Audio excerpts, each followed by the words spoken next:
The LIMS data shows lot 4B is consistently high in moisture content. I'm inputting the retest results now. We should isolate the batch.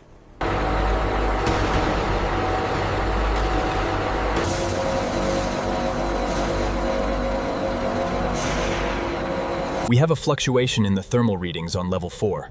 Acknowledged. Calibrating the sensors remotely now.